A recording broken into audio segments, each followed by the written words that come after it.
जिस समय पर देव दीपावली होगी, कार्तिक की पूर्णिमा, जम के बोलिए कौन सी? कार्तिक की पूर्णिमा, जिस दिन देव दीपावली होगी,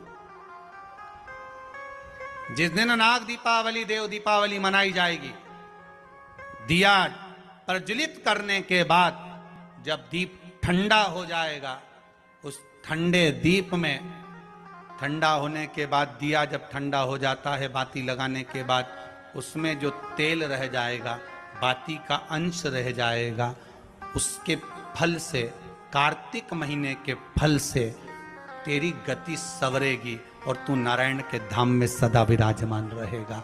उस कार्तिक की पूर्णिमा के दीप की जली हुई बाती के भी पुण्य का भाग गजेंद्रासुर को मिल गया। कार्तिक महत्तम का इतना प्रमाण है महाराज। कार्तिक महत्तम सुख है। हम फिर निवेदन करेंगे, कार्तिक के महीने में आप कुछ नहीं कर सकते तो कहीं पीपल की जड़ के नीचे, कहीं आंवले की जड़ के नीचे, कहीं बेलपत्री की जड़ के नीचे आप जाकर उस वृक्ष के नीचे दीप जरूर लगाओ,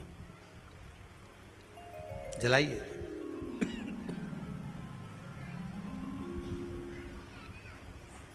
कार्तिक का महीना चल रहा है, अगर ज्यादा दुख है, तकलीफ है, तो दुख दहन स्त्रोत का पाठ। कौन सा पाठ? दुख दहन स्त्रोत का पाठ आप इन 3 वृक्ष में से, आंवला हो, पीपल हो, चाहे बेलपत्र हो, इन 3 वृक्ष के नीचे कहीं पर भी बैठकर आप उस पाठ का स्मरण करो, घी का दीप लगाकर। बाबा चाहेगा मेरा विश्वनाथ तो आपके दुख को नष्ट करेगा और सुख का आनंद प्रदान करेगा। दुख दहन स्त्रोत का पाठ।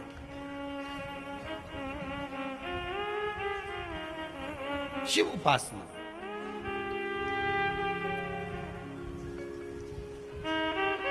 सात पुष्प, कितने फूल? 7 पुष्प। देव दीपावली के दिन कोई भी 7 पुष्प, कोई भी जो तुमको मिल जाए, 7 पुष्प अपने घर के पास में, घर के अंदर जो मटका होता है, हंडा होता है, पानी का बर्तन होता है, रसोई घर में जहां तुम पानी भर कर रखते हो, 7 पुष्प को उस स्थान पर रखिए देव दीपावली के दिन। और देव दीपावली के दिन सुबह के समय पर अपने उस परिंडे की जगह पर, मटके वाली जगह पर, हंडे वाली जगह पर रखकर 7 घी के दीप रसोई घर के अंदर प्रज्वलित करिए। 7 दीप की पूजन करिए और पूजन कर कर वो 7 पुष्प जब दीप ठंडे हो जाएं, पूर्ण तरह से आनंद के साथ सुबह के समय जब आप पूजन कर लें, उन 7 पुष्प को दिन भर में से कभी भी देवाधिदेव महादेव के दरवाजे पर, शिव के दरवाजे से मतलब है शंकर के ऊपर, अगर शिव के मंदिर नहीं जा सकते तो बेलपत्री के नीचे, बेलपत्री के नीचे भी नहीं जा सकते तो पवित्र नदी के तट पर, या पीपल के वृक्ष के नीचे, या आंवले के वृक्ष के नीचे, वो 7 पुष्प को अपनी कामना कर कर लक्ष्मी प्राप्ति के लिए कुछ देर रख दें।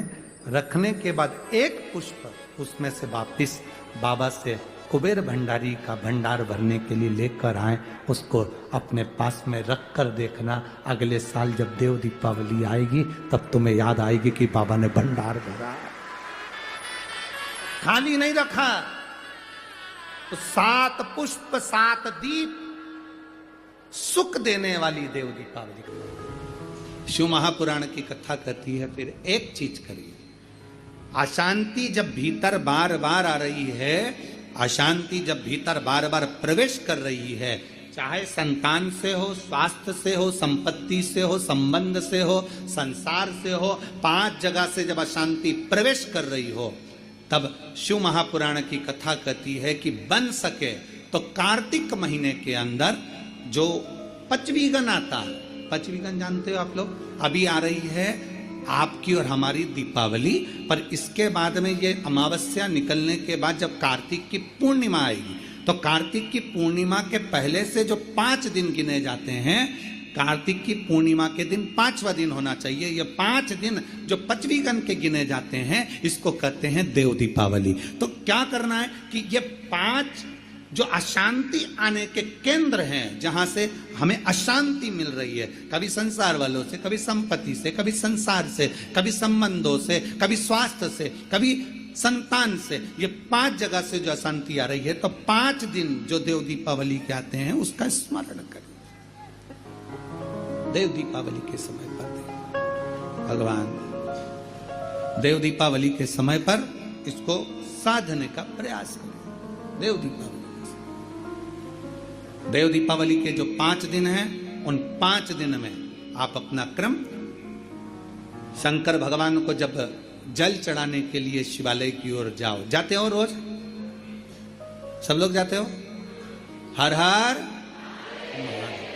5 दिन जो देव दीपावली के होते हैं, उन 5 दिन में शंकर भगवान को जब जल चढ़ाने के लिए जाओ, तो एक नियम ले लो कि 5 दिन में शंकर भगवान को जब जल चढ़ाने के लिए जाऊंगी, तो शिव जी को जल चढ़ाने के लिए लेकर जाऊंगी, उससे पहले मैं आंवले के वृक्ष के नीचे थोड़ा सा जल छोड़कर, बेलपत्री के वृक्ष के नीचे थोड़ा सा जल छोड़कर, पीपल के वृक्ष के नीचे थोड़ा सा जल छोड़कर, उसके बाद अशोक सुंदरी वाली जगह, अशोक सुंदरी की जगह सब जानते हो, अशोक सुंदरी वाली जगह पर जल छोड़कर, फिर गौरा पीठिका, पार्वती जी का हस्तकमल, उस पर जल छोड़कर, फिर भगवान शंकर के ऊपर मैं जल समर्पित करूंगी।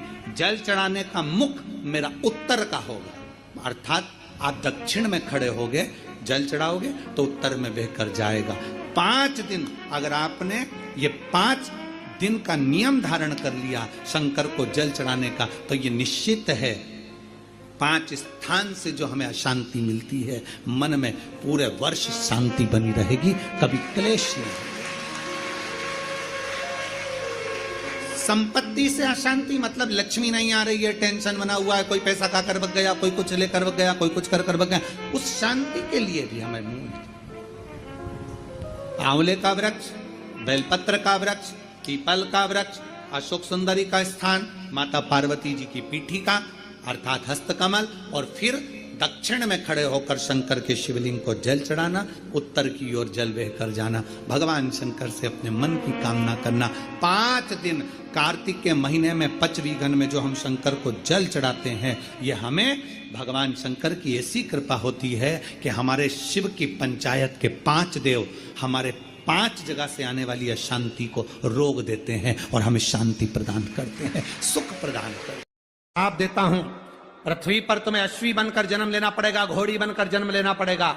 लक्ष्मी जी हाथ जोड़कर पति के चरणों में नमन करने लगी, आप मुझे क्षमा करो। नारायण कहते हैं तुम्हें जाना पड़ेगा और आज का दिन तुम मृत्यु लोक में जाओगी, पर कल तुम्हें अश्वी बनकर जन्म लेना ही है। लक्ष्मी जी उसी समय पर बैकुंठ से, स्वर्ग से पृथ्वी पर आ गई। जब पृथ्वी पर लक्ष्मी जी आई, लक्ष्मी जी ने देखा, जैसे पृथ्वी पर आकर लक्ष्मी जी देख रही कि बहुत घोर अंधेरा है, भयंकर अंधेरा।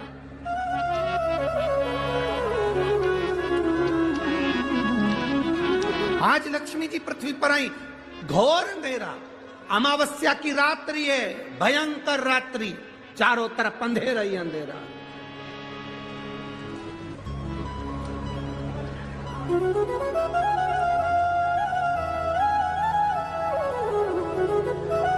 लक्ष्मी जी पृथ्वी पर आते से मृत्यु लोक में जब भ्रमण करने लगी, और भ्रमण करते करते लक्ष्मी जी ने विचार करा मैं कहां जाऊं, एक रात्रि की बात है, आज मैं इस अंधेरे में कहां जाऊंगी। रात्रि का समय था, लक्ष्मी जी भ्रमण करती हुई चारों तरफ देख रही थी, सबके दरवाजे बंद थे, सबकी खिड़कियां बंद थी, सबका द्वार बंद था, कहीं लक्ष्मी जी को जाने की जगह नहीं मिली।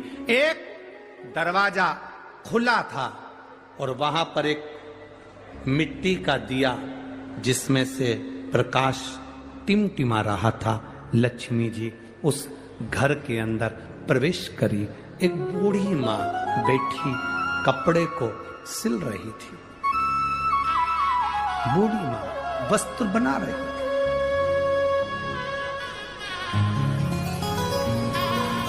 एक बूढ़ी मां वस्त्र बना रही है, एक बूढ़ी मां कपड़े को सिल रही है। अब लक्ष्मी जी यहां अंदर जाकर बूढ़ी माता को नमन किया, प्रणाम किया। लक्ष्मी जी ने कहा, मां क्या मैं एक रात्रि आपके यहां रुक सकती हूं? बूढ़ी मां काम में लगी हुई थी, उसने गादी बिछा दी, एक तकिया दे दिया और लक्ष्मी जी को पहचानी नहीं। इतना कहा, बहन आप आराम करो, आप रुको, आप रहो।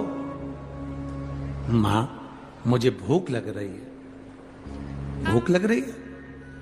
कपड़ा छोड़कर मां, कपड़ा छोड़कर मां, कपड़े को छोड़कर मां उस माता लक्ष्मी को पहचानी नहीं, पर एक स्त्री के लिए भोजन ढूंढने के लिए गई। पर घर इतना साधारण सा था, बड़ी गरीब परिस्थिति का था। भोजन जितना बनाया था वो समाप्त हो चुका था। मधु अब 75 वर्ष की मां, 75 वर्ष की बूढ़ी मां, और 75 वर्ष की बूढ़ी मां और उसके विवाह में जो पिता ने शहद दिया था, मधु दिया था, 75 वर्ष की।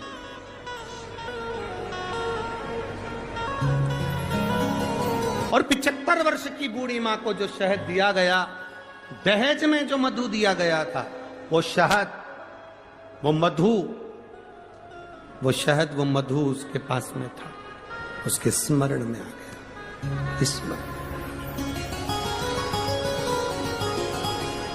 और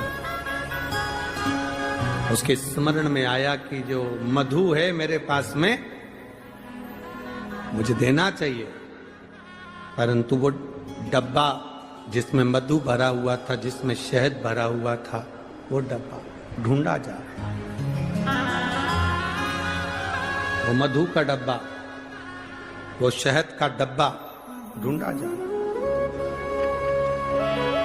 और मधु का डब्बा जब ढूंढने के लिए बूढ़ी मां लगी, दरवाजे पर जो दीप लगा हुआ था प्रकाश के लिए, वो दीप को उठाकर लेकर आई।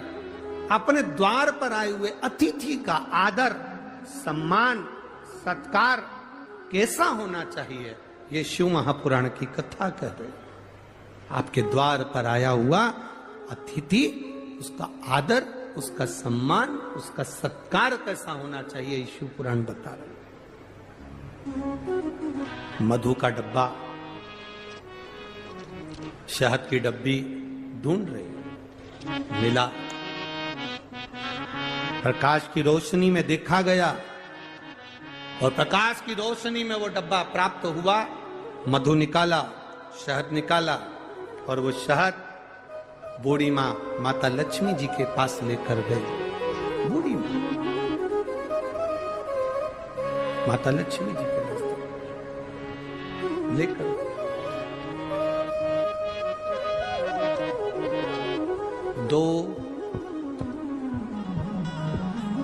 33 कोटि देवी देवता में 2 देवता ऐसे हैं जिनको मधु शहद प्रिय है, और उस मधु शहद की प्रियता में वो अपने पास का जितना वैभव होता है वो प्रदान कर देते हैं।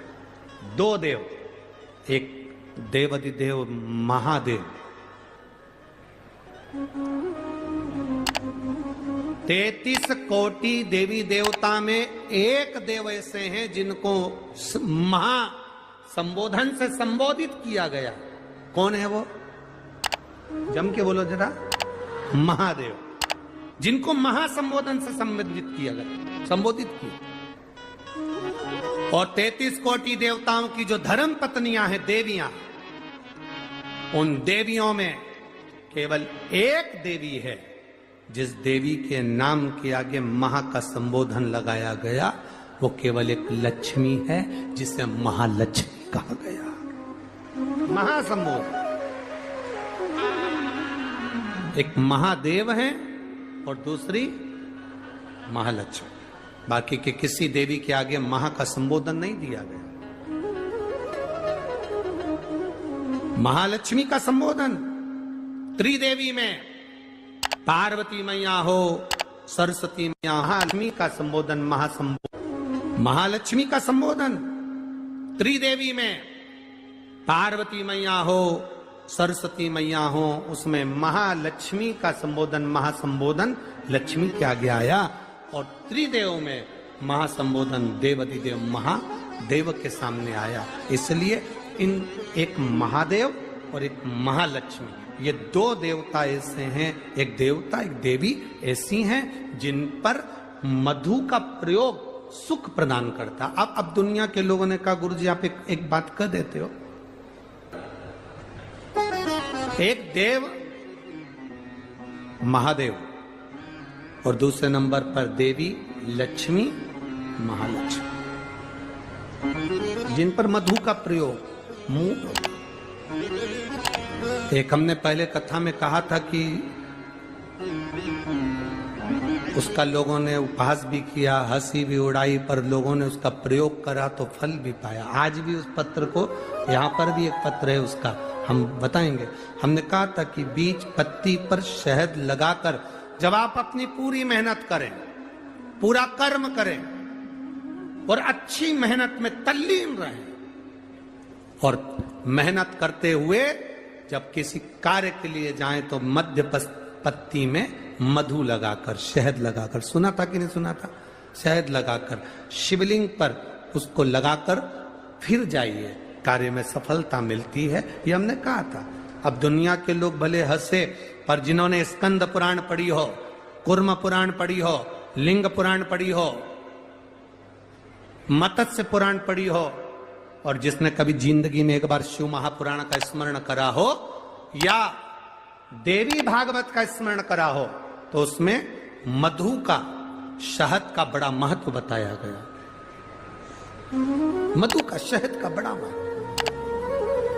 शहद, मधु एक देवाधिदेव महादेव को समर्पित करने वाला और एक मां लक्ष्मी को समर्पित करने वाला क्या देता है, ये शिव पुराण की कथा कर रही है। जब बूढ़ी मां के पास में कुछ भी नहीं था, 80 साल, 70, 80, 50, 60 साल पुराना शहद मधु रखा था। शहद, आप लोगों में से कितने लोग हैं जिनके घर में शहद है, मधु है? रखो। अब मधु आपके घर में है,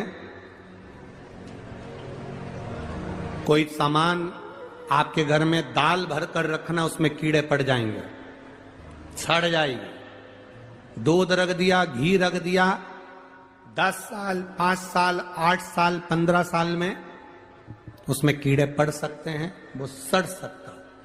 पर केवल एक मधु, शहद ऐसा होता है जो 50 साल तक भी रखा रहे तो सड़ता नहीं है, बल्कि औषधि बन जाता है।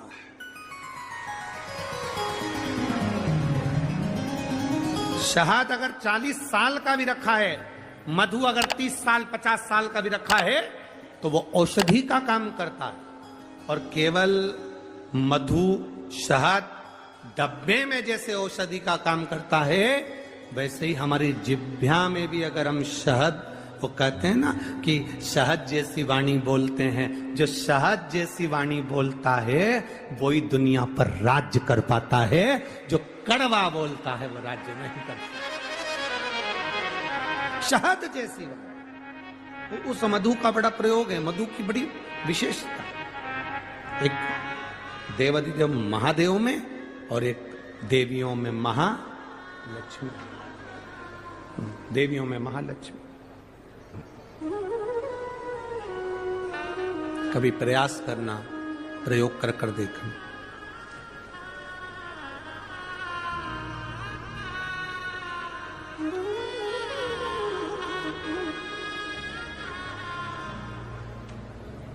कभी प्रयास करना।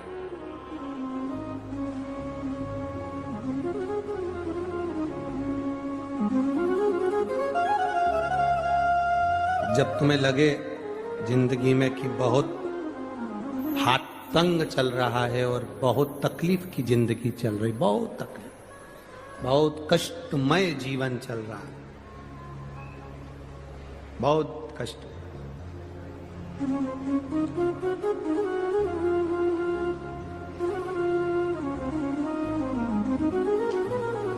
एक देव दीपावली आती है, कभी तुम लोगों ने पढ़ा? पंचांग में, कैलेंडर में उसका वर्णन आता है। पढ़िए देव दीपावली? अरे बोलो तो जम के, पढ़िए। एक देव दीपावली आती है, एक दीपावली, एक देव दीपावली। इन दोनों दीपावली के दिन अगर प्रयास करना, अगर बहुत कष्टमय जीवन चल रहा हो, फैक्ट्री भी ना चले, दुकान भी ना चले, व्यापार भी ना चले और कर्जा बढ़ते जा रहा हो, टेंशन ही टेंशन पूरी जिंदगी में हो रहा हो, कहीं से संपदा आ नहीं रही हो, धक्के की जिंदगी चल रही हो, तो एक बार मधु का प्रयोग कर कर देखना।